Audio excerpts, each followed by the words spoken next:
Place Goa. एक बहुत सुंदर सा मैरिज हॉल बहुत अच्छे तरीके से सजाया हुआ था। वेडिंग प्लानर टीम अभी भी अपने डेकोरेशन में बिजी थी।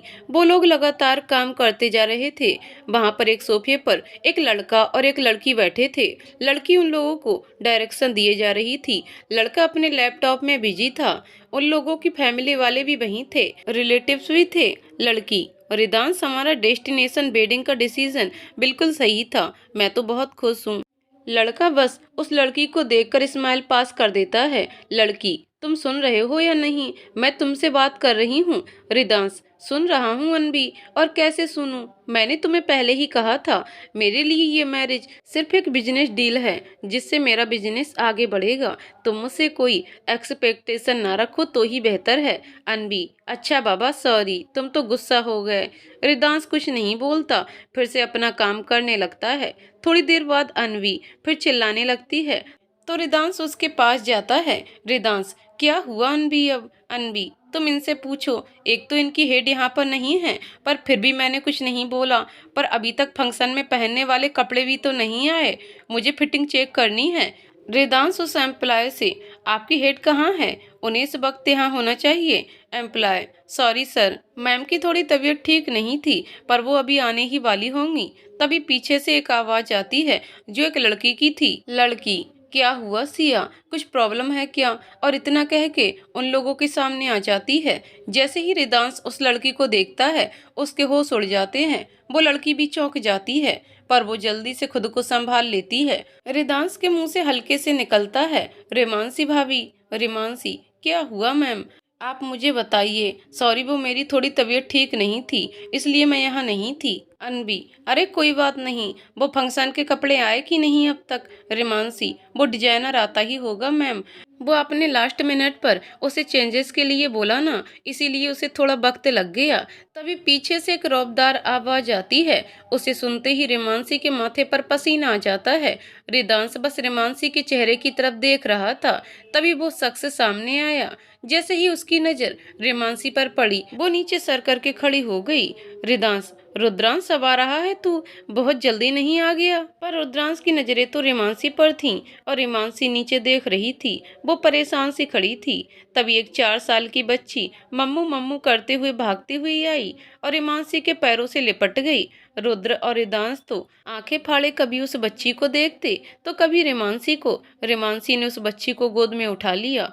रेमांसी, क्या हुआ मायू, आप यहाँ क्यों आए बेटा? मैंने आपको रूम में रुकने को बोला था ना। मायसा, मम्मू आप रूम में नहीं थे तो मैं बोर हो रही थी, इसीलिए यहाँ आ गई। अनबी, आपकी बेटी तो बहुत क्यूट है रेमांसी, पर ये शायद अपने डैड के जैसे दिखती है, स्पेशली इसकी आईज जो ब्लू हैं। तो रुद्रांश ने नजर रेमांसी के चेहरे पर जमा ली। उसकी आंखों में नमी के साथ साथ गुस्सा था और रेमांसी की तो जैसे जान ही जान बाकी थी। अनबी, वैसे आपके हस्बैंड क्या करते हैं? रेमांसी इस बात पर हड़बड़ा गई। वो अब इस दुनिया में नहीं है, उनकी डेथ हो गई 5 साल पहले ही। इस बात पर रुद्रांश रेमांसी पर घूरने लगा। तभी रेमांसी के एक क्रू मेंबर ने रेमांसी को आवाज दी तो रेमांसी मायसा को गोद में उठा वहां से चली गई। थोड़ी दूरी पर उसने एक चेयर पर मायसा को बिठाया और उसके पास अपना मोबाइल दे दिया और वो अपने क्रू से काम करवाने में लग गई। अनबी भी वहां से चली गई। रिदांश, भाई भाभी वो बच्चा। रिदांश, वो मेरी बेटी है रिदांश, पर ये कब हुआ रुद्र? रुद्र, अब क्या सब तुझे बताकर करूंगा? मेरी कोई पर्सनल लाइफ नहीं है। ओए साली, तेरी वजह से मैं मेरी अनबी को हर्ट कर रहा हूँ, ये बोल बोल कर कि ये शादी सिर्फ एक बिजनेस डील है। क्योंकि भाभी तेरी लाइफ में नहीं है, इसलिए मेरा भी मन नहीं था आगे बढ़ने का, पर तू तो मुझसे कहीं आगे निकल गया। रुद्र, बस कर, चुप रह, मैं मेरी बेटी से मिलकर आता हूँ। मैं भी आ रहा हूँ यार, मुझे भी अपनी भतीजी से मिलना है। और वो दोनों मायसा की तरफ बढ़ गए। रेमांसी अपना काम संभाल रही थी, मेन डोर का डेकोरेशन बता रही थी क्रू मेंबर्स को। तभी अंदर आते हुए शख्स से उसकी टक्कर हो गई। उनके साथ एक औरत भी थी। रेमांसी, आई एम सॉरी सर, आपको लगी तो नहीं ना? और जैसे ही वो अपनी गर्दन ऊपर कर सामने वाले शख्स को देखती है, उसे एक और शौक लग जाता है। सामने वाले दोनों लोगों की भी उसे देख आंखें नम थीं।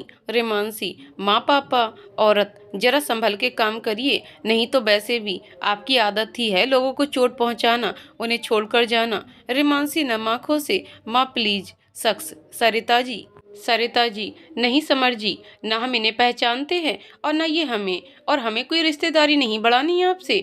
इतना कहकर सरिता जी अंदर चली जाती हैं।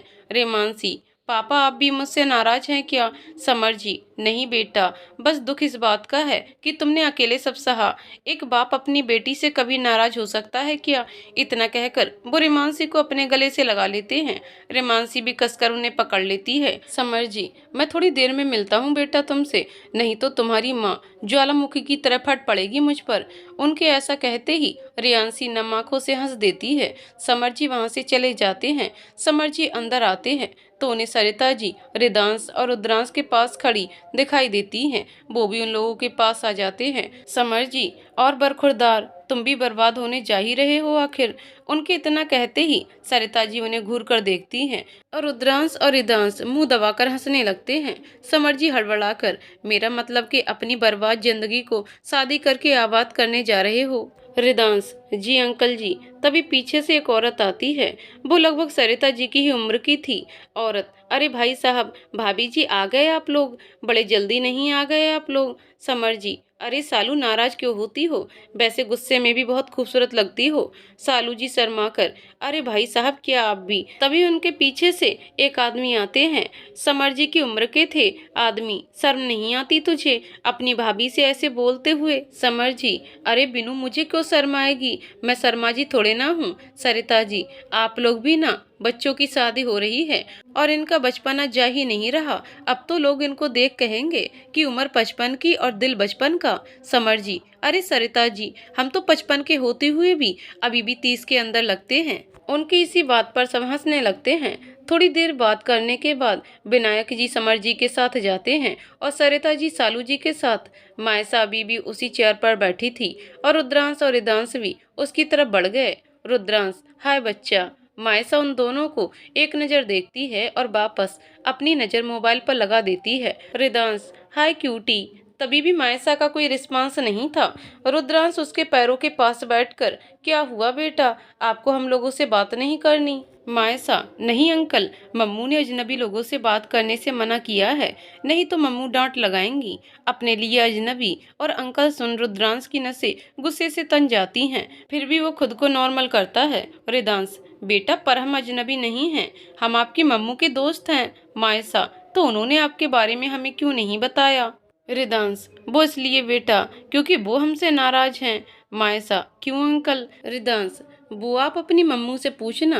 रुद्रांश, तो आप हम लोगों की दोस्त बनोगी सोना? मायसा स्माइल करके हाँ में सिर हिला देती है तो रुद्रांश उसे अपनी गोद में उठा लेता है। मायसा, फ्रेंड आपकी आंखें तो बिल्कुल मेरी जैसी हैं, ब्लू ब्लू है। उसकी इस बात पर रुद्रांश को बड़ा प्यार आया, उसकी आंख नम हो गई थी। रुद्रांश, सोना अपना थोड़ी देर इन अंकल के पास जाओ, आपके फ्रेंड को एक काम याद आ गया है। वो मायसा को रिदांश की गोद में दे देता है और बाहर की ओर चला जाता है। रेमांसी अब तक वहीं खड़ी डेकोरेशन देख रही थी। रुद्रांश आया और झट से रेमांसी का हाथ पकड़कर उसे साइड ले गया। रेमांसी अपना हाथ छुड़ाने की बहुत कोशिश कर रही थी पर रुद्रांश ने मजबूती से उसका हाथ पकड़ा हुआ था। वो गार्डन के दूसरे साइड रेमांसी को ले आया जहाँ कोई नहीं था और उसने रेमांसी को दीवार से सटा दिया और दोनों साइड अपने दोनों हाथ रख दिए। रेमांसी अब भी नीचे की ओर देख रही थी और खुद को छुड़ाने की कोशिश कर रही थी पर रुद्रांश की नजर बस रेमांसी पर थी। रेमांसी, छोड़िए मुझे। रुद्रांश, नहीं छोड़ना मुझे। इतना कहकर उसने साइड से दोनों हाथ हटाकर रेमांसी की दोनों बाहें पकड़ ली और खुद के करीब ले आया। रुद्रांश, मुझे मेरे सारे सवालों के जवाब चाहिए, हर सवाल का जवाब, उसके बिना तुम जाओगी नहीं यहाँ से। रेमांसी, मुझे नहीं देना आपके किसी भी सवालों का जवाब, मुझे जाने दीजिए। आपके साथ यहाँ मुझे किसी ने देख लिया तो मेरे लिए दिक्कत हो जाएगी। रुद्रांश, मुझे उससे कोई मतलब नहीं है, तुम मेरे सवालों के जवाब दो, उसके बाद तुम आजाद हो। बोलो, क्यों रखा इतने दिन मेरी बेटी को मुझसे दूर, क्यों बिना बताए गई मुझे छोड़कर? मेरी 5 सालों की तड़प का हिसाब दो। मेरी बेटी मुझे अजनबी समझती है, अंकल बोलती है, कितना दर्द होता है मुझे, इसका अंदाजा भी है तुम्हें? रेमांसी उसको धक्का देते हुए, नहीं है वो आपकी बेटी, वो सिर्फ मेरी बेटी है, मैं उसकी माँ हूँ। रुद्रांश, तुम्हारे बोलने ना बोलने से मुझे कोई फर्क नहीं पड़ता। तुम बोलोगी तो ही मैं मानूंगा। ऐसी कोई बात नहीं है। वो मेरी बेटी है, ये सच कोई झुटला नहीं सकता। रुद्रांश उसका चेहरा अपने दोनों हाथों में लेते हुए एक बार तो बोलती, मुझे डूब जाता तो डूब जाने देती ना मेरा बिजनेस। मुझे अमीरी की कोई भूख नहीं है। क्यों छोड़कर चली गई थी तुम मुझे? तुम्हें पता है कितना तड़पा हूं मैं इतने सालों में। एक दिन भी ऐसा नहीं था कि तुम्हें याद करके रोया ना हूँ, तड़पा ना हूँ। और तुम कितनी आसानी से छोड़कर आ गई मुझे। रेमांसी हकलाते हुए, आपको कैसे पता ये सब? रुद्रांश, सब पता है मुझे। तुम्हें भरोसा नहीं था मेरे प्यार पर कि मैं सब कुछ ठीक कर दूंगा, इसलिए चली गई थी ना मुझे छोड़कर। इतना कहते हुए रुद्रांश की आंखें नम हो गईं। रेमांसी की भी आंखों से झरझर आंसू बह रहे थे। रुद्रांश, दो जवाब दो ना। नहीं है कोई जवाब, अब भी चुप रहना है। उसके इतना बोलने पर भी रेमांसी बस रो रही थी। उसकी आंखों से लगातार आंसू बह रहे थे। रुद्रांश गुस्से से चिल्लाते हुए, ओके फाइन, तुम्हें अब भी चुप रहना है ना, रहो चुप। 3 दिन बाद मायसा मेरे साथ जाएगी। अब तुम भी तड़पोगी उसके लिए जैसे मैं तड़पा हूँ। वो उसे वैसे ही वहां छोड़कर चला जाता है। रेमांसी घुटनों के बल बैठकर रोने लगती है। तभी वहां अनबी आ जाती है। अनबी, रेमांसी तुम रो क्यों रही हो? तुम शांत हो जाओ। मुझे तुम लोगों की बात नहीं सुननी चाहिए थी, पर मैं यहाँ आई और सब सुन लिया। ज्यादा कुछ नहीं, पर इतना तो समझ आया कि तुम रुद्रांश से और रुद्रांश तुमसे बेहद प्यार करता है। अनबी रेमांसी को अपने गले लगा लेती है। अनबी उसके बाल सहला रही थी। अनबी, कहते हैं ना, कोई बात हमें परेशान करती है तो हमें शेयर कर लेना चाहिए, तो मन हल्का हो जाता है। तुम भी मुझसे शेयर कर सकती हो। रेमांसी को उसकी बात सही लगती है। वो अपने आंसू पोंछकर अनबी को सब बताने लगती है। रेमांसी ने बोलना शुरू किया, मैं अनाथ हूँ। शुरू से ही मुंबई के एक अनाथाश्रम में पली बड़ी थी। हमेशा से ही लोगों के ताने सुने। मैं जब भी स्कूल में पढ़ती थी, मैंने तब भी किसी से नहीं छुपाया कि मैं अनाथाश्रम में रहती हूँ। जिस जगह ने हमें आसरा दिया, उस जगह की क्या शर्म। हमेशा स्कूल के बच्चे मजाक उड़ाते थे। अब अगर कोई बच्चा अनाथ होता है, उसमें उसकी क्या गलती होती है? मेरे माँ बाप ने मुझे वहाँ छोड़ा, इसमें मेरी कोई गलती नहीं थी। पर लोगों को कहाँ समझ आता है। उन्हें तो यही लगता है कि अनाथ होना गुनाह है। इस वजह से मेरे दोस्त नहीं बने ज्यादा। एक स्कूल की दोस्त थी जो 12 तक साथ थी। उसके बाद उसके पापा का ट्रांसफर गोवा में हुआ तो वो लोग यहाँ आ गए। उसका नाम आंसू था। स्कॉलरशिप पर पढ़ाई की। ग्रेजुएशन होने के बाद मैंने एक पेपर में एक ऐड देखी। वो रुद्रांश के पापा के ऑफिस की थी। मैं ऑफिस गई। इंटरव्यू में मेरा सिलेक्शन हुआ। सिलेक्शन होने के बाद पता चला कि मेरा सिलेक्शन रुद्रांश की सेक्रेटरी की पोस्ट पर हुआ है। रुद्रांश ने तब नया नया ऑफिस ज्वाइन किया था। रुद्रांश को हमेशा कम बोलने की आदत थी। किसी लड़की को नजरें उठाकर ना देखना, अपने काम से मतलब रखना, बस ये मुझे भा गया। पर मैंने कभी अपने जज्बात उनके सामने जाहिर नहीं होने दिए, क्योंकि उनके और मेरे स्टेटस में जमीन आसमान का फर्क था। पर धीरे धीरे वो भी मेरी तरफ झुकने लगे। धीरे धीरे बातों का सिलसिला शुरू हुआ, फिर दोस्ती और फिर प्यार। रुद्रांश ने घर पर भी बता दिया था हमारे बारे में, और माँ पापा को भी मेरे अनाथ होने से कोई प्रॉब्लम नहीं था। उन्होंने उसके बाद भी मुझे अनाथ होने का एहसास नहीं होने दिया। मैं उन्हें माँ पापा ही कहती थी। पर कहते हैं ना, लाइफ इतनी आसान हो जाए तो वो लाइफ नहीं। रुद्रांश की फ्रेंड थी निशा, और उसके पापा पापा के फ्रेंड थे समर जी। वो रुद्रांश को पसंद करती थी। जब उसने रुद्रांश से कहा तो रुद्रांश ने हमारे बारे में सब सच बता दिया। उसने तब जाहिर नहीं किया, पर निशा के दिमाग में बहुत कुछ चल रहा था। वो अमीर बाप की बिगड़ी हुई औलाद थी।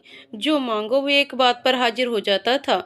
हमारी सगाई हो गई थी और तब तक हमने हमारी सारी मर्यादा लांघकर एक भी हो चुके थे। तब कुछ गलत नहीं लगा था। अचानक से रुद्रांश को बिजनेस में बहुत लॉस होने लगा। रुद्रांश गुमसुम रहने लगे। मुझसे भी ज्यादा बात नहीं करते थे। पापा भी अपने हार्ट की बीमारी के चलते ऑफिस नहीं आते थे, और रुद्रांश उनको बताकर टेंशन नहीं देना चाहते थे। एक रोज मैं ऑफिस में बैठी थी कि अचानक मेरे मोबाइल पर एक कॉल आई। वो निशा की थी। उसने मुझे मिलने बुलाया था। मैं चली गई। वो और उसके पापा वहीं मौजूद थे। उन्होंने कहा कि तुम रुद्रांश की जिंदगी से चली जाओ। तो मैं उसे बिजनेस में मदद कर दूंगा, जिसकी वजह से उसका नुकसान जो भी हुआ है वो सब ठीक होगा। मैंने तुरंत मना कर दिया। उन्होंने कहा कि तुमने ऐसा नहीं किया तो तुम्हें भी पता है मैं पहले ही मना कर चुका हूँ रुद्रांश की मदद करने से, और अगर मैंने मदद नहीं की तो उसका बिजनेस डूब जाएगा और समर ये धक्का बर्दाश्त नहीं कर पाएगा।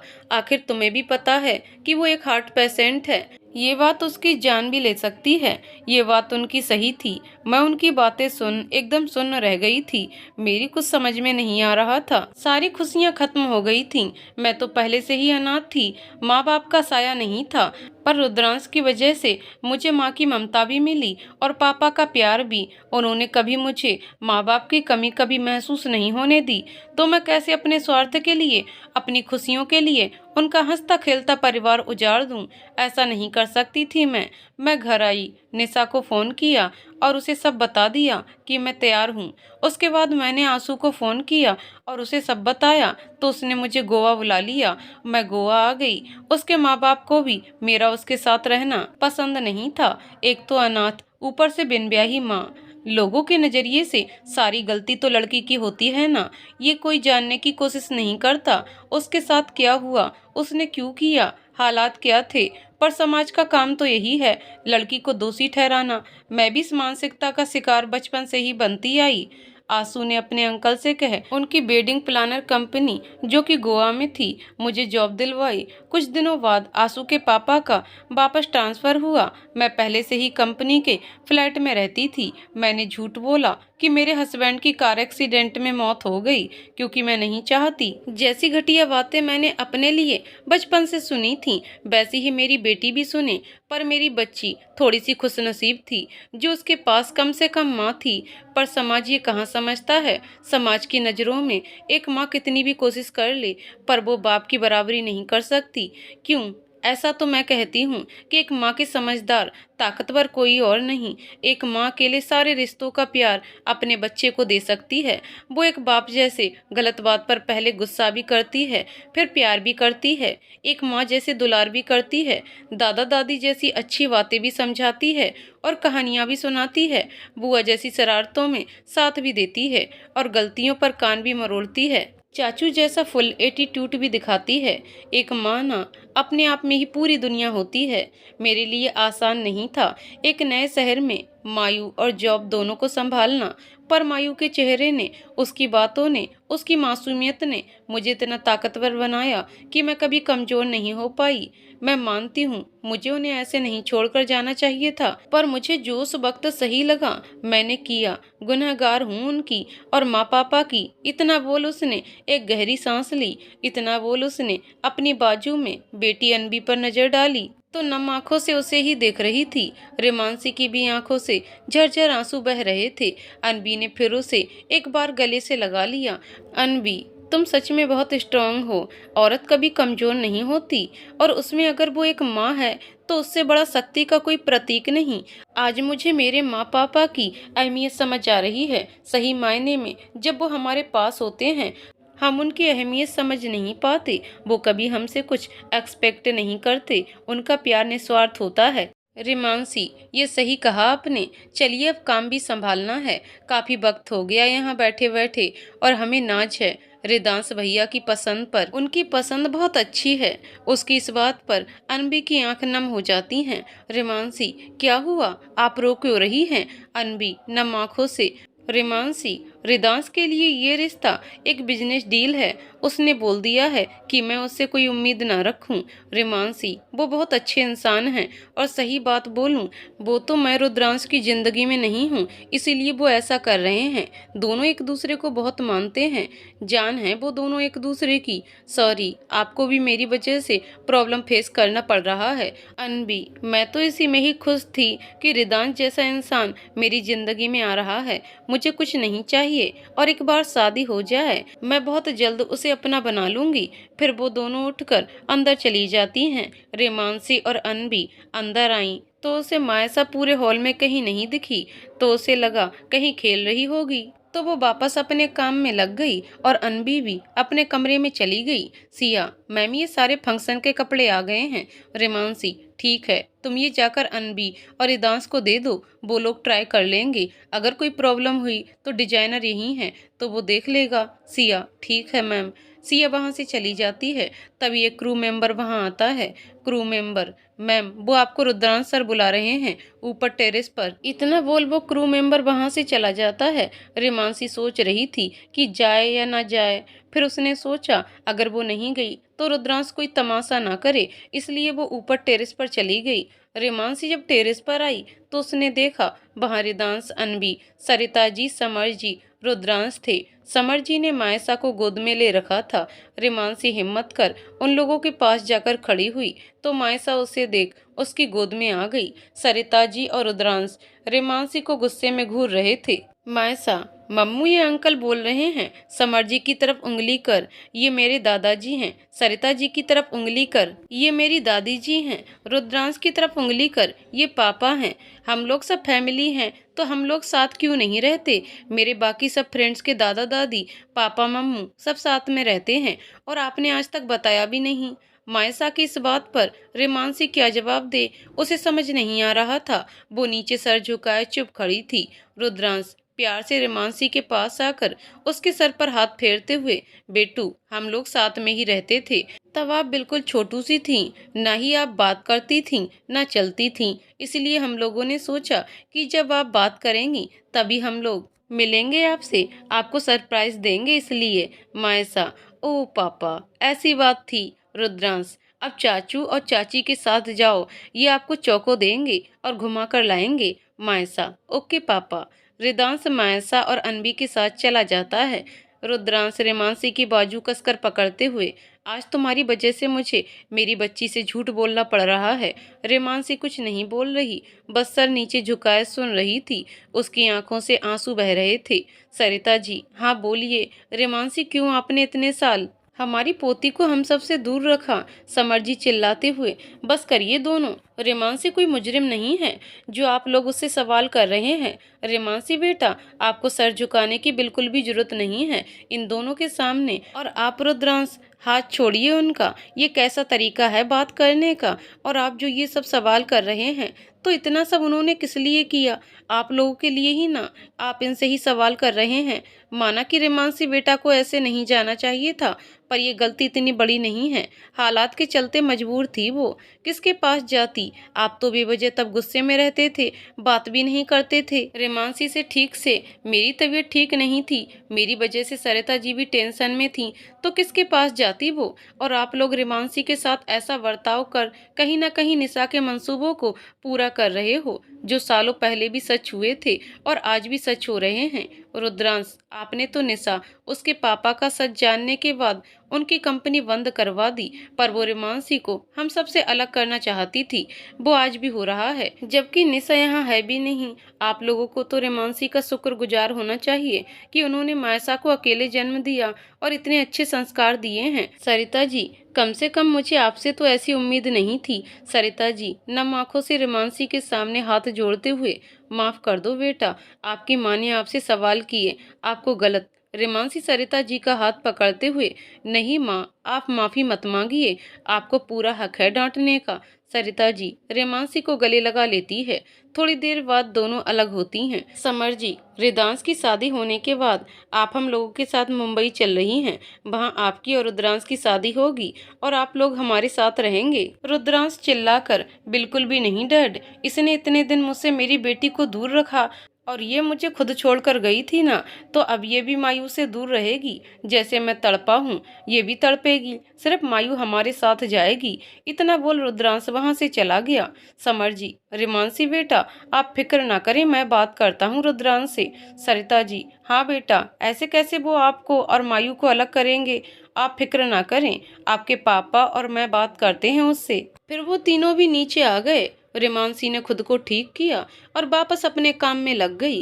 रिदांश और अनवी भी मायू को लेकर आ गए थे। उन्होंने मायू को रेमांसी के पास छोड़ दिया। अनवी फिर अपने कमरे में चली गई क्योंकि उसे शाम की मेहंदी के फंक्शन के लिए रेडी होना था। रिदांश अपने कमरे में चला गया, जहाँ रुद्रांश बेड पर किसी सोच में बैठा था। रिदांश रुद्रांश के पास जाकर बैठा। रिदांश, क्या हुआ भाई, किस सोच में है, क्या बात हुई टेरेस पर? रुद्रांश, कुछ खास नहीं, तू रेडी हो जा शाम के लिए। रिदांश, तू बताएगा नहीं ना मतलब? रुद्रांश, मैं जा रहा हूँ, तू जाकर रेडी हो जा। रिदांश, फाइन, मैं जाकर अंकल से पूछता हूँ। रुद्रांश, ओके, बताता हूँ। और वो सब बातें रिदांश को बताता है। रिदांश को रुद्रांश की बात सुनकर गुस्सा आ गया। उसने एक जोरदार पंच रुद्रांश के मुंह पर मारा। रुद्रांश लड़खड़ाकर पीछे हो गया। रिदांश चिल्लाकर, तू पागल हो गया है रुद्र? इतनी घटिया बात तेरे दिमाग में आई भी तो कैसे? तू मायू को भाभी से अलग करेगा? अरे उन्होंने कितना साथ दिया है तेरा। तू आज जो भी है उनकी वजह से है। जब तूने नया नया ऑफिस ज्वाइन किया था तब तू एक गुस्सैल इंसान था। तू बस अपने लिए सोचता था। भाभी ने तुझे जिंदगी जीना सिखाया, अपने परिवार के करीब ले आई। वो कुछ बोलती नहीं है, इसका फायदा मत उठा। रुद्रांश चिल्लाकर, यही तो बात है, वो कुछ बोलती नहीं है, कब बोलेगी वो? उसे भी मेरे साथ रहना है। मैं जितना बेताब हूँ उसके लिए, वो भी उतनी ही है। वो भी तड़पी है मेरे लिए जितना मैं तड़पा हूँ उसके लिए। बोल सकती थी ना वो कि मैं अपनी बेटी को नहीं करूंगी खुद से दूर। शिकायत करती, लड़ती, हक जताती। कब तक रहेगी ऐसे? उसे सीखना होगा लड़ना। इस बार मैं पहल नहीं करूंगा। इतने सालों से मुझसे दूर रही, ये भी नहीं सोचा कि मैं कैसे रह रहा हूँ। ये भी नहीं सोचा कि सब उसे धोखेबाज समझेंगे। मैं उसके जाने के बाद कितना टूट गया था। अगर मैं उस दिन ऑफिस में निशा और उसके पापा की बातें नहीं सुनता तो मैं हमेशा धोखेबाजी समझता ना। और मेरी किस्मत तो देख, वो मेरी ही नई कंपनी में है जो मैंने 5 साल पहले खरीदी थी, पर कभी यहाँ आया नहीं। इस बार उसे खुद बोलना होगा। जब तक वो लड़ेगी नहीं कैसे चलेगा? ये हम जिस समाज में रहते हैं वहाँ औरत अगर चुप रहे तो लोग उसे कभी नहीं जीने देंगे। मैं कब तक प्रोटेक्ट करूंगा? ऐसे रहेगी तो जीना मुश्किल हो जाएगा। उसे जवाब देना, सही गलत के लिए बोलना पड़ेगा। मैंने उसका ट्रांसफर अपनी मुंबई के ब्रांच में करा दिया है। उसे भी अब तक पता चल गया होगा। अब वो उसी शहर में रहेगी, अब और दूर नहीं रहने दे सकता। देखता हूँ एक शहर में एक ऑफिस में रहने के बाद मुझसे और मायू से कितने दिन दूर रहती है। इधर रेमांसी के पास कॉल आ चुकी थी। वो परेशान थी ट्रांसफर का सुनकर। अभी उसे जॉब की बहुत ज़रूरत थी तो उसने हाँ बोल दिया था। उसने सारी तैयारियां करवाईं और मायू को लेकर घर पर चली गई। उसने मायू को अपने सीने से लगाया हुआ था। उसकी आंखें बार बार नम हो रही थीं। रुद्रांश को जब रेमांसी कहीं नहीं दिखी तो उसने वहां के क्रू मेंबर से पूछा तो उसने रेमांसी घर चली गई है बताया। रुद्रांश भी उसकी परेशानी समझ रहा था। समर जी और सरिता जी ने भी रुद्रांश को काफी समझाया, पर रुद्रांश ने उन्हें अपनी कसम दे दी कि इस बार वो लोग बीच में नहीं बोलेंगे। रिदांश भी नाराज था रुद्रांश से, पर रुद्रांश की बातें भी उसे कहीं ना कहीं सही लग रही थीं। रेमांसी और मायू घर पहुंच चुके थे। रेमांसी ने देखा मायू उसकी गोद में ही सो गई थी। रेमांसी ने मायू को बेड पे जाकर लिटा दिया और खुद फ्रेश होने चली गई। थोड़ी देर बाद वो बाहर आई और मायू के बाजू में लेट गई और उसे अपने सीने से लगा लिया। रेमांसी की आंखों से लगातार आंसू बह रहे थे। रेमांसी मन में, इतनी नफरत करते हैं रुद्रांश आप मुझसे? शादी के लिए मना कर दिया सीधे, पर सही भी है। मैंने उस वक्त उन्हें अकेला छोड़ दिया जिस वक्त उन्हें मेरी सबसे ज्यादा जरूरत थी। पर मैं उनसे दूर नहीं जाती तो उनका बिजनेस डूब जाता, उससे सारी चीजें खराब हो जाती। मैं मायू से दूर होने का सोचकर ही घबरा रही हूँ। तो वो हमेशा से ही दूर थे मायू से। उन्हें कितना बुरा लगता होगा ये सोचकर। वो नहीं लाना चाहते अपनी लाइफ में मुझे तो कोई बात नहीं, बस प्यार पा लेने का नाम तो नहीं है। वो खुश तो मैं खुश, उनकी लाइफ है और उन्हें तो मुझसे कोई बेहद बेहतर मिल ही जाएगी। माँ पापा को भी मैंने उनकी पोती से दूर रखा, पर वो माँ बाप हैं, चाह कर भी मुझसे गुस्सा नहीं हो सकते। बहुत मुश्किल है मेरे लिए, पर करना होगा ना। रुद्रांश का गुस्सा पता है, बात कोर्ट तक गई तो पापा और रुद्रांश की बहुत बदनामी होगी। मायू के सर को चूमते हुए, सॉरी मायू बेटा, मम्मू को आपसे दूर जाना होगा, पर तसल्ली एक बात की है, मायू और मैं एक ही सिटी में रहेंगे। चोरी छुपे कभी दिल किया तो देख सकती हूँ। मैं मायू और रुद्रांश को और दूर नहीं रख सकती। उन्हें भी हक है अपनी बेटी को प्यार देने का, और मायू को भी हक है अपने पिता का प्यार पाने का। और मुझे मेरे रुद्रांश और माँ पापा पर पूरा भरोसा है। वो मायू को बहुत प्यार देंगे। रुद्रांश के साथ रहेगी तो वो सारी खुशियाँ आपको मिलेंगी जो मैं शायद कभी ना दे पाऊँ। एक सिक्योर फ्यूचर मिलेगा आपके पापा के साथ रहने पर। कोई कभी भी आप पर उंगली नहीं उठाएगा। रुद्रांश, माँ पापा आपको कभी अपनी मम्मू की कमी कभी महसूस नहीं होने देंगे। बेटा माफ करना अपनी मम्मू को, पर ये आपके अच्छे फ्यूचर के लिए सही है। शायद आप मुझसे बाद में नफरत करो, पर ये तकलीफ बाद में आपको हर खुशी देगी जो आप डिजर्व करते हो। इतना कहकर रेमांसी सोती हुई मायू को बेहताशा चूमती है। थोड़ी देर वैसे ही बैठे रहने के बाद रेमांसी मुंह धोकर किचन में चली जाती है।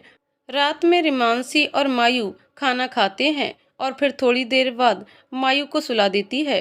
रेमांसी बेड पर लेटी ही थी कि उसका फोन बजा। इतनी रात को अननोन नंबर से कॉल देख रेमांसी ने पहले इग्नोर किया, पर मोबाइल लगातार बज रहा था। मायू की नींद खराब ना हो इस वजह से उसने बालकनी में जाकर फोन उठा लिया। रेमांसी, हेलो कौन? रुद्रांश, मैं रुद्रांश। रेमांसी तो रुद्रांश का आवाज सुनकर ही घबरा गई। मोबाइल उसके हाथ से छूटने ही वाला था कि उसने संभाल लिया। रुद्रांश, मायू सो गई? रेमांसी, जी। रुद्रांश, मायू को बैग पैक कर दो। रिसेप्शन होने के बाद हम लोग मुंबई के लिए निकल जाएंगे। रेमांसी, जी कर दूंगी।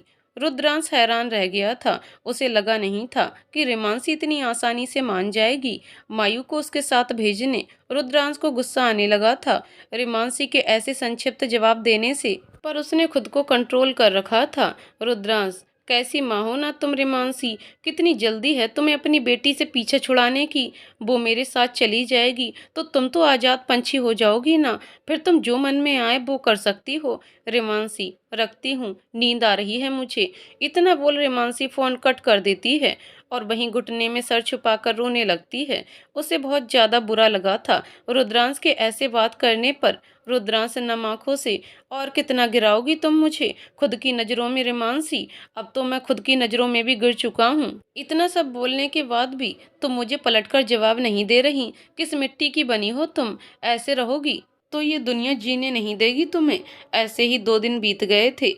रिदांश और अनवी की शादी हो चुकी थी। इन 2 दिनों में समर जी और सरिता जी ने हर तरीके से रुद्रांश को समझाया, पर रुद्रांश का फैसला वही था। रेमांसी ने भी मायू को रुद्रांश के साथ जाने के लिए मना लिया था। मायू भी मान गई थी क्योंकि रेमांसी ने उससे थोड़े दिनों बाद वो उसके पास आ जाएगी ऐसा कहा था। रिदांश ने भी रुद्रांश को बहुत समझाया पर वो नहीं माना। रुद्रांश चाहता था रेमांसी उससे लड़े, उससे कहे कि वो उसके साथ जाना चाहती है, पर रेमांसी ने इन 2 दिनों में रुद्रांश को बहुत इग्नोर किया था। वो उसकी तरफ देखती तक नहीं थी। रेमांसी ने 2 दिनों में ज्यादातर वक्त मायू के साथ ही बिताया। मायू उससे दूर होने वाली है, ये बात अंदर ही अंदर उसे खाए जा रही थी। आज अनवी और रिदांश का रिसेप्शन था। रेमांसी सारी तैयारियां करने में लगी हुई थी अपनी टीम के साथ, पर उसका सारा ध्यान मायू के ऊपर था। मायू से दूर होने का सोच उसकी आंखें बार बार नम हो रही थीं। उसे भी कल ही मुंबई के लिए निकलना था। कल से उसकी ज्वाइनिंग थी। फाइनली सारी तैयारियां हुई और रिसेप्शन अच्छे से हो गया।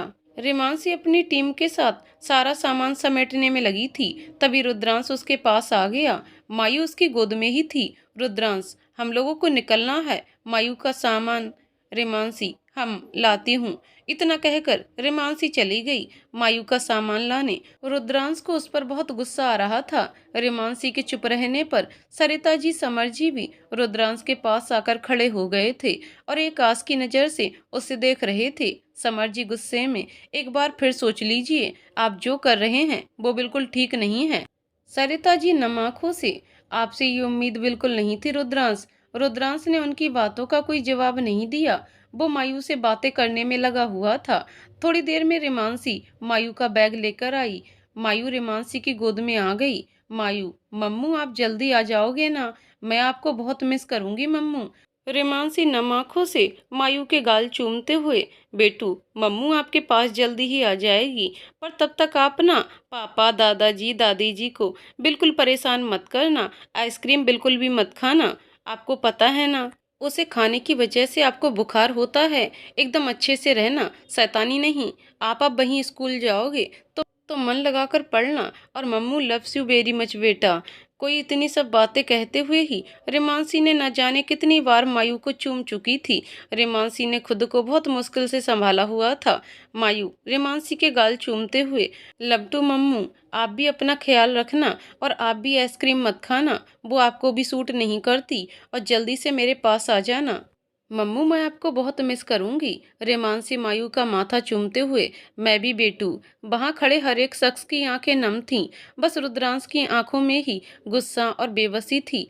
रुद्रांश ने रेमांसी से मायू को ले लिया। रुद्रांश चलो सोना, हमें लेट हो रहा है। सरिता जी और समर जी रेमांसी के पास आते हुए, बेटा अपना ध्यान रखना और अपने माँ बाप को माफ कर देना। हम इस बार भी तुम्हारे लिए कुछ नहीं कर पाए।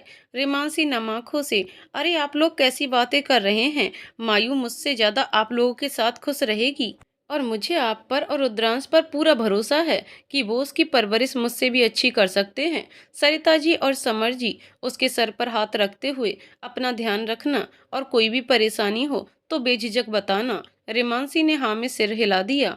इतना कहे उन्होंने रिदांश, अनबी और उनके माता पिता से विदा ली। रिदांश के माता पिता को भी मायू और इमानसी के बारे में पता चल गया था।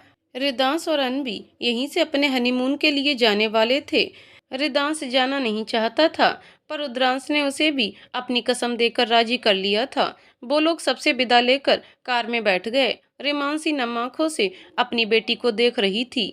मायू कार में बैठे उसे हाथ हिलाकर बाय कर रही थी। थोड़ी ही देर में कार रेमांसी की आंखों से ओझल हो गई। इस बीच रुद्रांश ने उसे एक बार भी नहीं देखा था। रेमांसी थके कदमों से अपने घर की तरफ चली गई, क्योंकि उसका सारा काम हो गया था। वो भी कार में बैठ अपने टीम के साथ निकल गई। रेमांसी सबके सामने खुद को संभाले हुई थी। वो अपने फ्लैट में आई। उसने दरवाजा खोला। दरवाजा बंद करते ही जो इतनी देर से उसने खुद को संभाल रखा था, उसके सब्र का बांध टूट गया। वो फूट फूट कर रोने लगी। काफी देर तक वो रोती रही। थोड़ी देर के बाद वो उठ खड़ी हुई और फ्रेश होने को चली गई। वो जाकर बेड पर लेट गई और मायू के टेडी बियर को अपने सीने से लगा लिया और फिर फूट फूट कर रोने लगी। रोते रोते कब उसकी आंख लग गई पता ही नहीं चला। सुबह सुबह उसकी आंखें खुली तो वो हड़बड़ाकर उठी। उसकी फ्लाइट थी मुंबई के लिए। उसे आज से ज्वाइन करना था। उसने फटाफट अपना लगेज पैक किया और घर को ताला लगा दिया। उसने एक बार पूरे घर को जी भरकर देखा। यहाँ उसकी बहुत सी खूबसूरत यादें थीं मायू के साथ। जब वो इस घर में आई थी तब वो प्रेग्नेंट थी। ये घर उसे कंपनी ने दिया था। मायू का जन्म, मायू की पहली बार बैठना, बोलना, चलना, मायू की प्यारी सी पटर पटर, उसकी शरारतें, इन सबको याद कर रेमांसी की आंखों से आंसू बहने लगे। वो एयरपोर्ट की तरफ बढ़ गई। कुछ घंटों के सफर के बाद वो मुंबई आ गई थी। 5 साल बाद वो मुंबई की धरती पर कदम रख रही थी। उसने ऑफिस में फोन किया तो उसे वहां से अपने नए फ्लैट का एड्रेस मिला और दोपहर तक ज्वाइन करने को कहा। रेमांसी को थोड़ा अजीब लगा, पर उसने ज्यादा ध्यान नहीं दिया। रेमांसी दिए गए पते पर पहुंच गई थी। उसने देखा तो उसका फ्लैट बहुत सुंदर था। वो 2 BHK फ्लैट था और एरिया में भी काफ़ी अच्छा था। जरूरत की सारी चीज़ें मौजूद थीं। रेमांसी को काफ़ी अजीब लगा, पर थकी होने के कारण उसने ध्यान नहीं दिया और उसे दोपहर तक रिपोर्ट भी करना था। वो फटाफट नहाकर रेडी हुई और थोड़ा सा नाश्ता कर ऑफिस के लिए निकल गई। वो ऑफिस पहुंची तो वो एक बहुमंजिला इमारत थी। उस इमारत के 12 मंजिल से कोई रेमांसी की हर एक हरकत पर नजर रखे हुए था और उसके होठों पर एक प्यारी सी मुस्कान भी थी। रेमांसी अंदर आई तो पूछने पर पता चला कि उसका केबिन 12 मंजिल पर है। वो थैंक यू बोलकर लिफ्ट की ओर बढ़ गई। वो 12 मंजिल पर गई। वहां सामने की तरफ अपने केबिन की ओर बढ़ गई। वो केबिन बहुत ही शानदार था, बहुत खूबसूरत तरीके से सजाया हुआ था। फ्लावर पॉट में उसके पसंदीदा रेड रोजेस थे। अब उसे कुछ गड़बड़ी का एहसास हुआ। तभी उसका केबिन नॉक हुआ। रेमांसी, कम इन। प्यून अंदर आ जाता है। प्यून, आपको एमडी सर बुला रहे हैं मैडम। रेमांसी, उनका केबिन कहाँ है, आप बता सकते हैं मुझे। प्यून, आपके बाजू वाला केबिन उनका ही है। रेमांसी, ठीक है आप जाइए, उनसे बोल दीजिएगा मैं आ रही हूँ। प्यून हामी सर हिलाकर चला जाता है। रेमांसी अपने केबिन से बाहर निकलती है और बाजू वाले केबिन में जाकर नॉक करती है। अंदर से आवाज आती है, कम इन। रेयांशी को आवाज काफी जानी पहचानी लगती है। वो अंदर जाकर देखती है तो सामने वाले शख्स को देखकर उसके होश उड़ जाते हैं। रेमांसी एकटक अपने सामने बैठे शख्स को देख रही थी। उसे अपनी आंखों पर विश्वास नहीं था। वो बार बार अपनी पलकें झपका रही थी। रेमांसी हड़बड़ाते हुए, आप यहाँ कैसे रुद्र? रुद्रांश तिरछी मुस्कान के साथ, पहली बात तो ये है कि मैं आपका बॉस हूँ, इस कंपनी का मालिक। तो कॉल मी सर। मेरी कंपनी में मैं नहीं रहूंगा तो और कौन रहेगा? रेमांसी हैरानी से, ये आपकी कंपनी है? रुद्रांश, जी हाँ, ये मेरी कंपनी है और तुम मेरी पर्सनल असिस्टेंट। रेमांसी लगभग चिल्लाते हुए, क्या? रुद्रांश, आवाज कम रखो अपनी और जाओ मेरे लिए लंच ले आओ। रेमांसी होश में आते हुए, मुझे नहीं करनी ये जॉब, मैं जा रही हूँ। रुद्रांश अपनी जगह से उठ खड़ा हुआ और धीरे धीरे रेमांसी के करीब आने लगा। रेमांसी पीछे पीछे कदम ले रही थी। अचानक से वो रुक गई क्योंकि उसके पीछे दीवार थी। रेमांसी ने साइड से निकलना चाहा पर रुद्रांश ने दोनों तरफ हाथ लगाकर उसे लॉक कर दिया। रुद्रांश सख्ती से, कब तक भागना है ऐसे? सब तुम्हारी मर्जी से नहीं होगा ना। तुम्हारी जब मर्जी चली आई, जब मर्जी चली गई, बहुत हुआ तुम्हारा। रेमांसी धीमी आवाज में, जाने दीजिए, मुझे नहीं करनी जॉब। रुद्रांश का गुस्सा फूट पड़ा। रुद्रांश चिल्लाकर, जाना है ना, जाओ, पर कंपनी को पहले 2 करोड़ पे करने होंगे। रेमांसी उसकी इस बात पर आंखें फाड़े असमंजस से उसकी तरफ देखने लगी। रेमांसी, क्या मतलब? किस चीज के 2 करोड़? रुद्रांश, कॉन्ट्रैक्ट बीच में ही छोड़कर जाने के। रेमांसी, कौन सा कॉन्ट्रैक्ट? रुद्रांश, परसों रात तुमने अपने ट्रांसफर पेपर पर साइन किए होंगे, उस पर साफ तौर पर यह बात थी, पर तुमने वो पेपर पढ़े नहीं ठीक से, काम की वजह से। वो कहते हैं ना, नजर हटी दुर्घटना घटी। रेमांसी रुद्रांश की बातें सुन शौक रह गई। उसे समझ नहीं आ रहा था क्या बोले। रुद्रांश, वैसे तुम आज बहुत खूबसूरत लग रही हो। रुद्रांश ने ये बात एकदम उसके कान के पास आकर कही थी। रुद्रांश की गर्म सांसें रेमांसी को अपने चेहरे पर महसूस हो रही थीं। रेमांसी ने जैसे ही उसकी तरफ नजर उठाकर देखा, रेमांसी को वक्त नहीं लगा उसकी आंखों में खोने में। रुद्रांश एकदम प्यार से, क्यों कोशिश करती हो जब नहीं रह पाती मुझसे दूर? तुम्हारी इन आंखों में बेहिसाब मोहब्बत है मेरे लिए। इतना कहते कहते रुद्रांश का चेहरा रेमांसी के चेहरे के बेहद करीब आ चुका था। रेमांसी पूरी तरह खो चुकी थी उसकी आंखों में। तभी गेट नॉक हुआ। आवाज से रेमांसी होश में आ गई और एकदम से रुद्रांश को खुद से दूर किया। रुद्रांश को दरवाजा नॉक करने वाले शख्स पर गुस्सा आ रहा था। रेमांसी फटाफट वहां से निकली और अपने केबिन में आ गई। वो अपनी सांसें काबू करने की कोशिश करने लगी।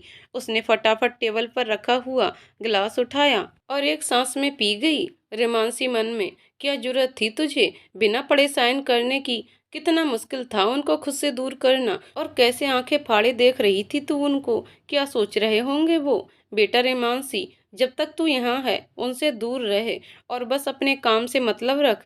रेमांसी ये सब सोच रही थी, तभी उसका मोबाइल बजा। उसने देखा तो कोई अननोन नंबर था।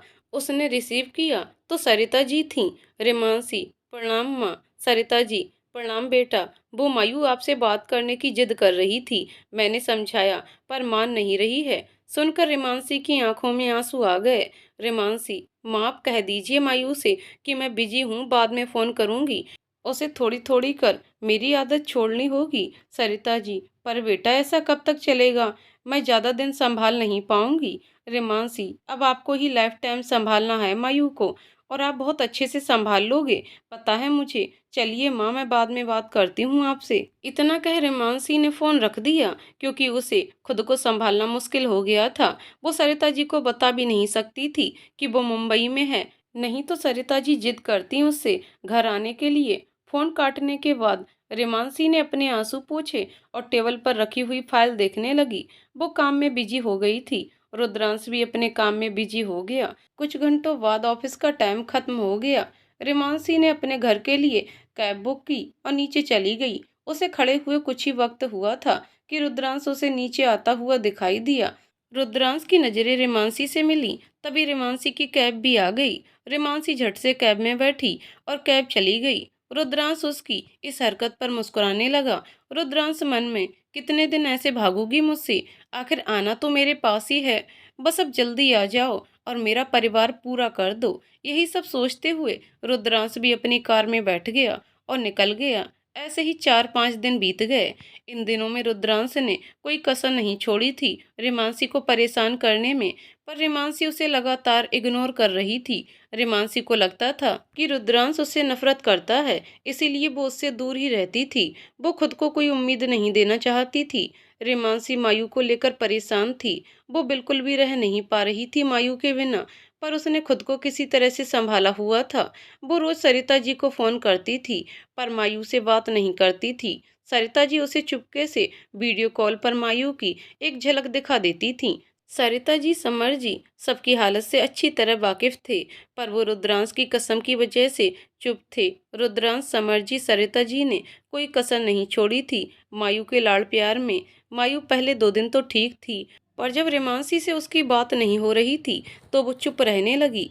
घर में सब खूब कोशिश करते, पर मायू चुप ही रहती। माँ होती ही ऐसी है, कोई कितनी भी कोशिश कर ले माँ की जगह नहीं ले पाता। एक माँ अपने आप में पूरी दुनिया होती है। रिमांसी ऑफिस में बैठे हुए अपना काम निपटा रही थी, तभी एक जोरदार आवाज के साथ रिमांसी के केबिन का दरवाजा खुला और रुद्रांश अंदर आ गया। रुद्रांश की आंखें गुस्से से लाल हो गई थीं। वो रिमांसी की तरफ बढ़ा और उसका हाथ पकड़कर बाहर लेकर जाने लगा। रिमांसी उससे बार बार अपना हाथ छुड़ा रही थी, पर उसकी पकड़ बहुत मजबूत थी। ऑफिस के सारे लोग वो नज़ारा मुंह फाड़े देख रहे थे। जिनके बॉस ने आज तक किसी लड़की के हाय का जवाब नहीं दिया, वो लड़का आज सारे स्टाफ के सामने एक लड़की का हाथ पकड़कर ले जा रहा था, तो उनका रिएक्शन ऐसा ही होगा ना। रुद्रांश रिमांसी को घसीटते हुए पार्किंग में ले आया और कार खोलकर उसे आगे की सीट पर धक्का दे दिया और खुद ड्राइविंग सीट की ओर बढ़ गया। रिमांसी की बिल्कुल भी हिम्मत नहीं हो रही थी रुद्रांश से कोई सवाल करने की। उसे पता था रुद्रांश को अपने गुस्से में कुछ समझ नहीं आता, और जब भी वो गुस्से में होता है वो पागल हो जाता है। रुद्रांश गुस्से में बहुत तेज ड्राइव कर रहा था और रिमांसी डर कर खुद में ही सिमटी हुई बैठी थी। थोड़ी ही देर में कार एक शानदार घर के बाहर आकर रुकी। गाड़ी ने रुद्रांश को देखकर गेट खोला। रुद्रांश ने अंदर आकर जल्दी से गाड़ी रोकी और उतर गया। उसने झट से रिमांसी के साइड का गेट खोला और उसकी कलाई पकड़कर उसे बाहर उतारा और वापस घसीटते हुए उसे घर के अंदर ले गया। घर के सारे नौकर ये तमाशा देख रहे थे। किसी के कुछ समझ नहीं आ रहा था। सब रिमांसी को पहचानते थे, पर इतने साल देखने के बाद हैरान थे। रुद्रांश घसीटते हुए रिमांसी को सीढ़ियों से ऊपर ले गया। वो ऊपर आकर एक कमरे की ओर बढ़ा और उस कमरे के अंदर ले जाकर उसने रिमांसी को झट से छोड़ा, तो रिमांसी गिरते गिरते बची। रिमांसी ने अपने सामने देखा तो मायू कंबल ओढ़े लेटी हुई थी। उसके आजू बाजू सरिता जी और समर जी बैठे हुए थे। मायू की हालत देख रिमांसी की आंखें नम हो गईं। रिमांसी को ऐसे देख वो लोग झटके से उठ गए और रिमांसी के पास आकर खड़े हो गए। फिर भी रुद्रांश पर इसका कोई असर नहीं पड़ा। रिमांसी कुछ समझ पाती इससे पहले ही रुद्रांश ने फिर एक बार उसकी कलाई पकड़ी और रूम से बाहर ले जाता हुआ सीढ़ियों से हॉल में लेकर आ गया। उसके पीछे पीछे सरिता जी और समर जी भी आ गए। सरिता जी ने एक मेड को मायू के पास भेज दिया। समर जी चिल्लाते हुए, ये क्या हरकत है रुद्रांश?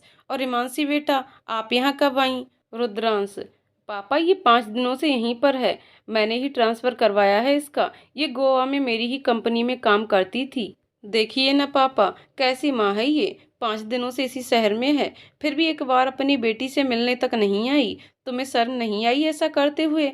और वहाँ मेरी बेटी है जो तुम्हें याद करके बुखार में तप रही है। कितनी बेशर्म हो ना तुम।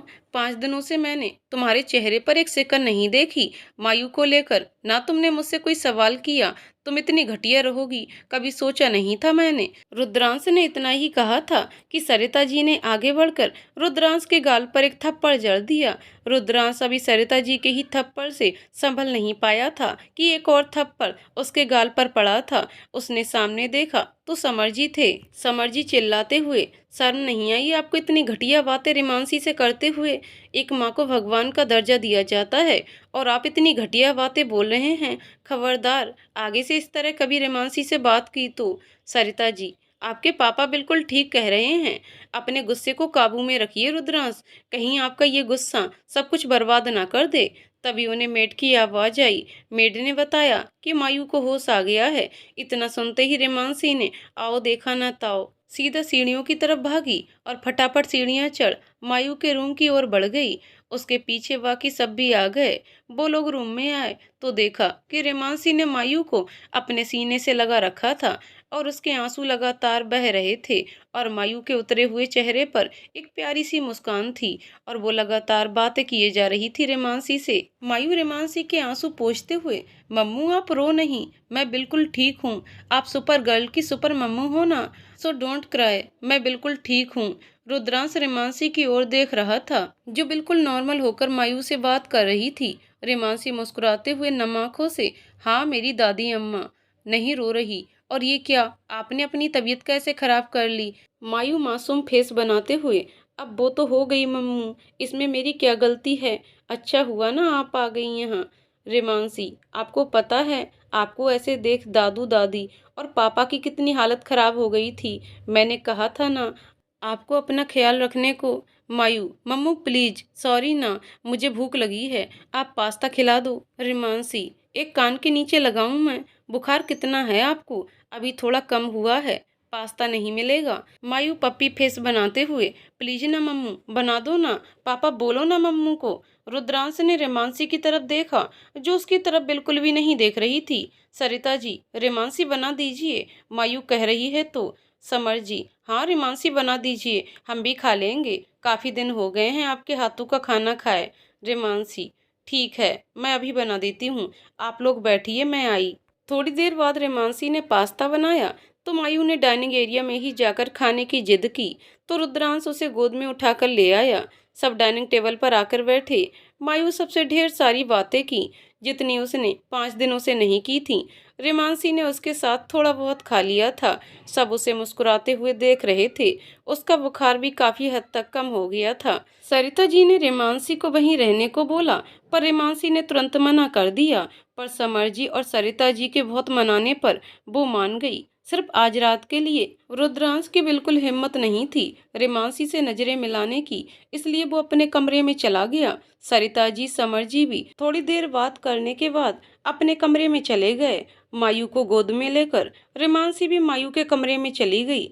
रेमांसी ने मायू को दवाई दी और मायू को बेड पर लिटाकर खुद भी उसके पास लेट गई। मायू ने कसकर रेमांसी को पकड़ रखा था और रेमांसी को भी बेहद सुकून महसूस हो रहा था। इस वक्त जो 5 दिनों में कहीं खोसा गया था, उसने भी मायू को कसकर अपनी बाहों में ले रखा था और वो मायू को थपकियां दे रही थी। मायू की बकबक लगातार चालू थी। वो बता रही थी कि 5 दिनों में यहाँ सबने उसका कितना लाड़ किया। थोड़ी देर बाद मायू सो गई। रेमांसी वैसे ही उसे थपकी देने लगी। थोड़ी देर बाद रेमांसी को अपनी गर्दन पर किसी की गर्म सांसें महसूस हुई। रेमांसी बुरी तरह डर गई। फिर उसने थोड़ी सी हिम्मत की। रेमांसी ने थोड़ा सा पलट कर देखा तो रुद्रांश था जो उसके ही बराबर में उसके करीब लेटा हुआ था। रेमांसी ने उठना चाहा पर रुद्रांश ने उसे उठने नहीं दिया। रेमांसी वैसे ही रुद्रांश की ओर पीट कर लेटी रही। वो नहीं चाहती थी कि मायू की नींद खराब हो। थोड़ी देर बाद उसे अपनी गर्दन पर रुद्रांश के गर्म आंसू महसूस हुए। वो झट से उठ बैठी और रुद्रांश का हाथ पकड़कर कमरे से बाहर बालकनी में ले आई और दरवाजा हल्के से बंद कर दिया। रुद्रांश झट से रेमांसी के गले लग गया और फूट फूट कर रोने लगा। रेमांसी परेशान होते हुए, क्या हुआ रुद्र, ऐसे क्यों रो रहे हैं? चुप हो जाइए प्लीज। रुद्र वैसे ही रोता रहा। उसने कसकर रेमांसी को पकड़ रखा था। रेमांसी उसकी पीठ को सहला रही थी।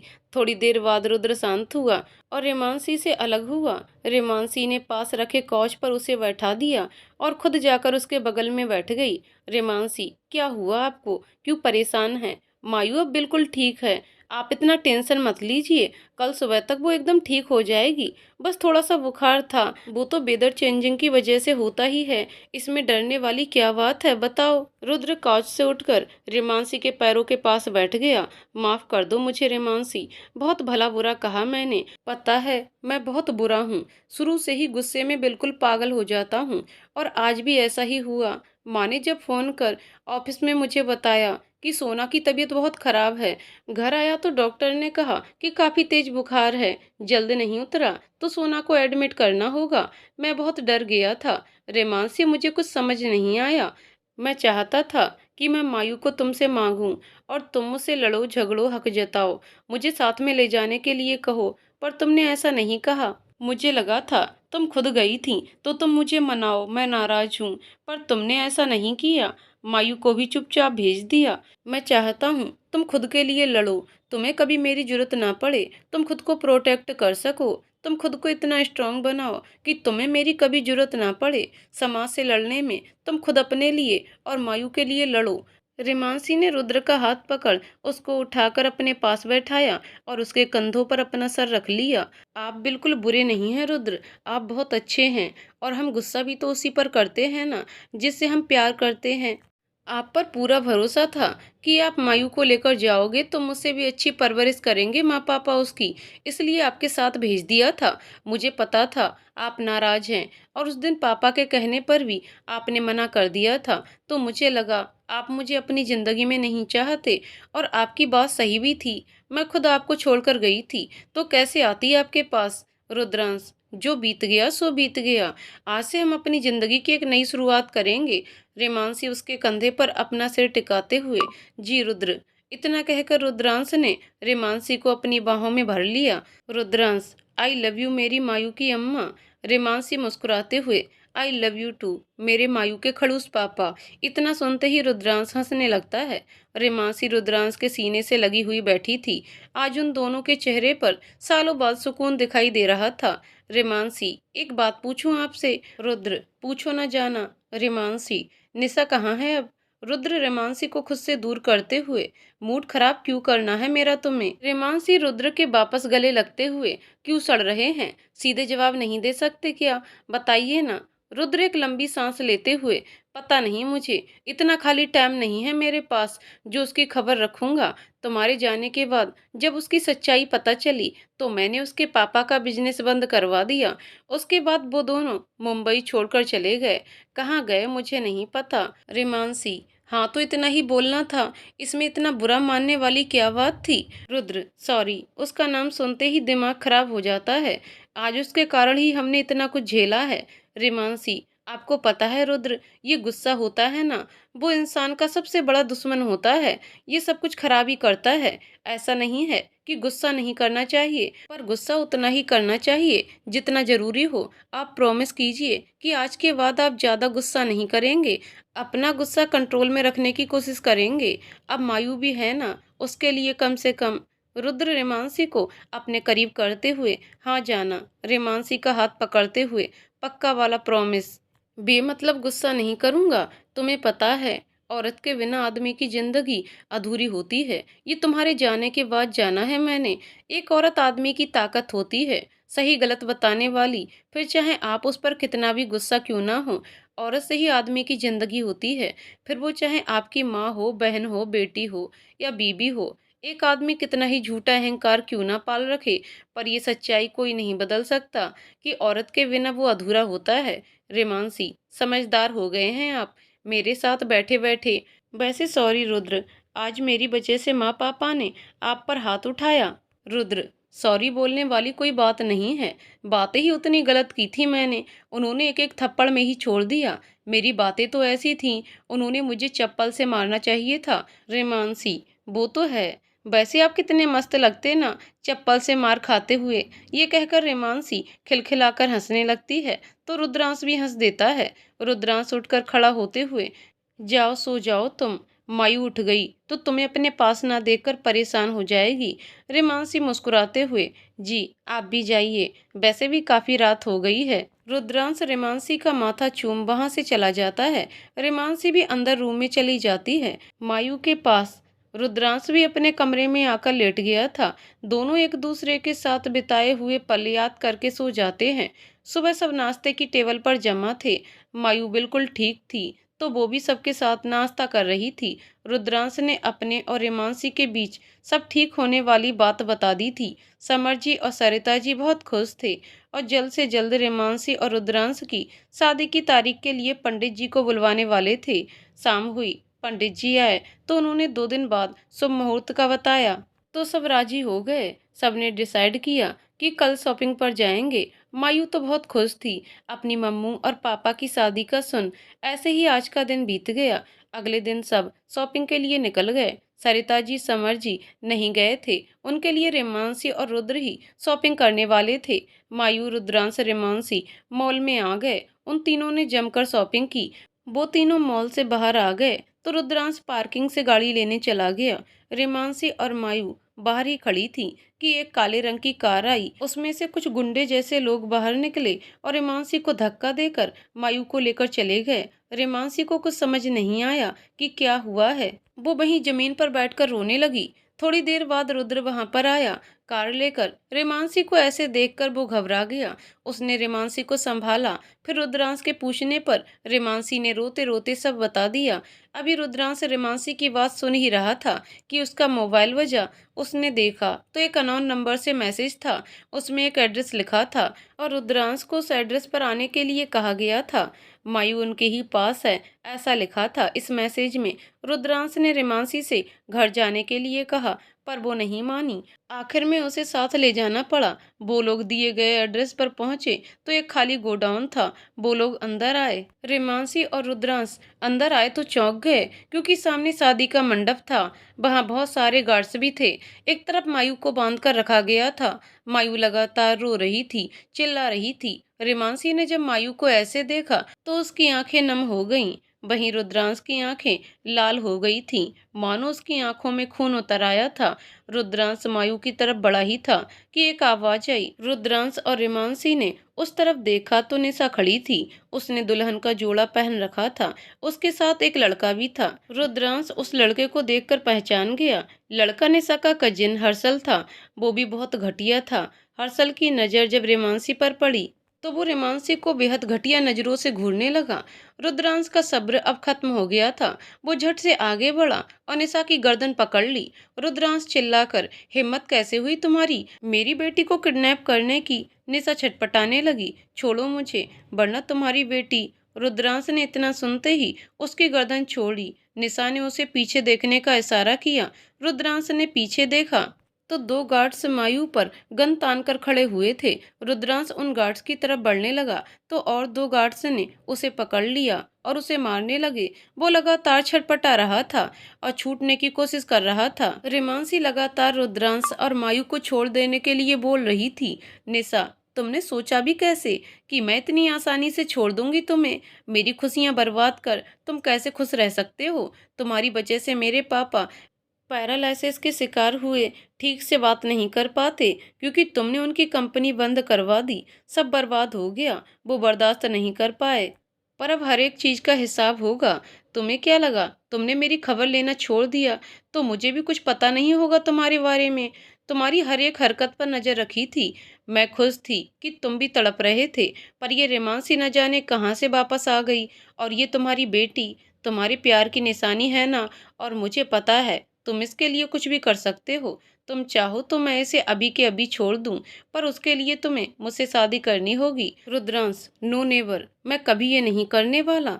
निशा तिरछा मुस्कुराते हुए, तुम्हें अपनी बेटी से ज्यादा अपनी मासूका से प्यार है शायद। मायू के पास जाते हुए, बेटा, आपके पापा आपकी माँ से आपसे ज्यादा प्यार करते हैं तो आपको मरना ही होगा ना। मैं हर हालत में आपके पापा को तड़पता हुआ देखना चाहती हूँ। इतना कहकर वो मायू के ऊपर गन तान देती है। रेमांसी, प्लीज उसे कुछ मत करना निशा, इन सब में मायू की क्या गलती है? हर्षल रेमांसी के करीब आते हुए उसे ऊपर से नीचे तक स्कैन करता है। हर्षल रेमांसी के चेहरे पर उंगली फेरते हुए, अरे इतनी आसानी से नहीं रेमांसी जी। अगर आप मुझे खुश कर दें तो मैं अपनी बहन से कह दूंगा कि वो आपकी बेटी और रुद्रांश को छोड़ दें।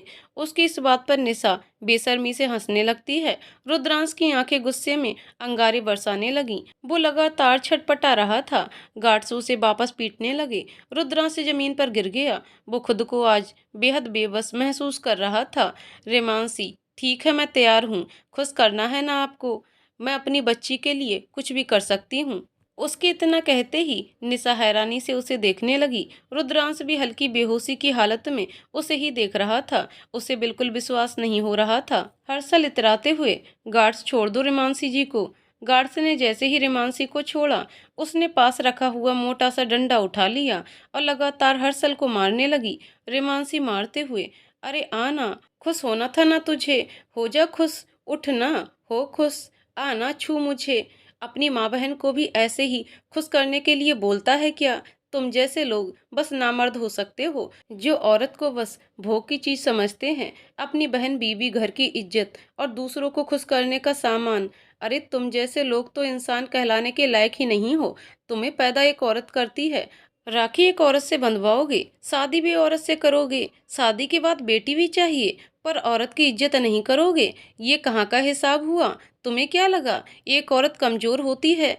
ना बेटा, एक औरत आदि शक्ति का रूप है। भूल गए क्या? वो चाहे तो एक आदमी को बना भी सकती है और मिटा भी सकती है। औरत को कमजोर न समझना। वो अपनों के लिए अगर अपनी जान दे सकती है ना, तो किसी की जान लेने से पहले एक बार भी नहीं सोचेगी। वो लगातार रोते हुए बोलती जा रही थी। तभी कुछ गार्ड्स उसको पकड़ने के लिए आगे बढ़े तो रिमांसी ने उन्हें भी पीटना शुरू कर दिया। हर्षल तो अधमरा हो गया था, वो बेहोश हो गया था।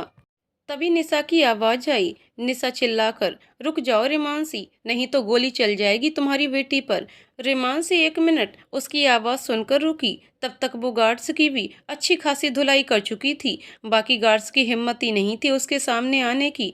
वो निशा की तरफ बढ़ने लगी। निशा, वहीं रुक जाओ, आगे मत बढ़ो, वरना मैं गोली चला दूंगी। इससे पहले निशा कुछ समझ पाती, रिमांसी ने झट से आगे बढ़कर उसके हाथ से गन लेकर फेंक दी और उसके बाल पकड़ लिए। रुद्रांश भी तब तक धीरे धीरे उठ खड़ा हुआ और मायू की रस्सी खोल दी। रेमांसी ने जोर से निशा की गर्दन पकड़ी। रेमांसी, कितनी घटिया हो तुम! हम दोनों से बदला लेने के लिए हमारी बेटी का इस्तेमाल किया।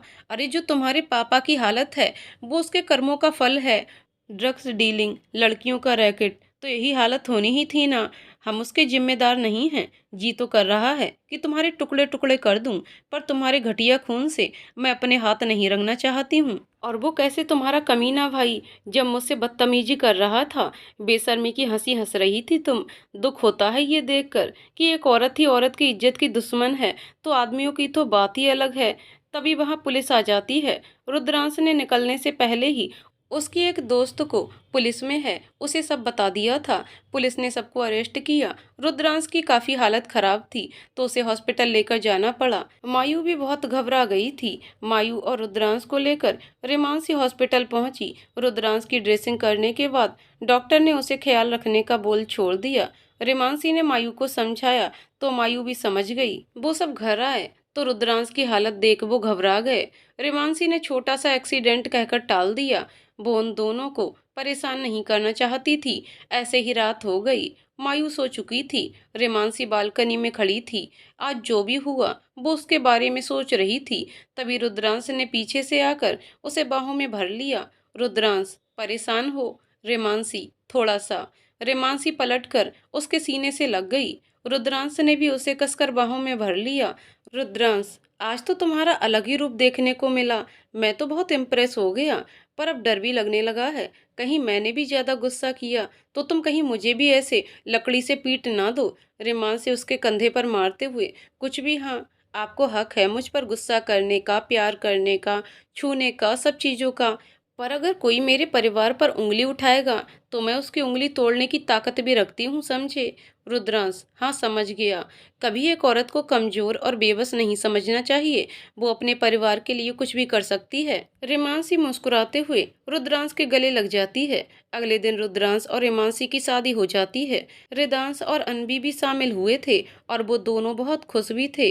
रुद्रांश और रेमांसी के लिए शादी अच्छे से हो गई, बिना किसी विघ्न के। मायू बहुत खुश थी अपने मम्मी पापा की शादी में। सरिता जी और समर जी के भी चेहरे खुशी से चमक उठे थे। दोस्तों, कहानी यहीं पर समाप्त होती है। तो दोस्तों, आपको कहानी कैसी लगी कमेंट करके जरूर बताइएगा। कहानी पसंद आई हो तो वीडियो को लाइक शेयर करें और चैनल को सब्सक्राइब करें। कहानी को पूरा सुनने के लिए बहुत बहुत धन्यवाद दोस्तों।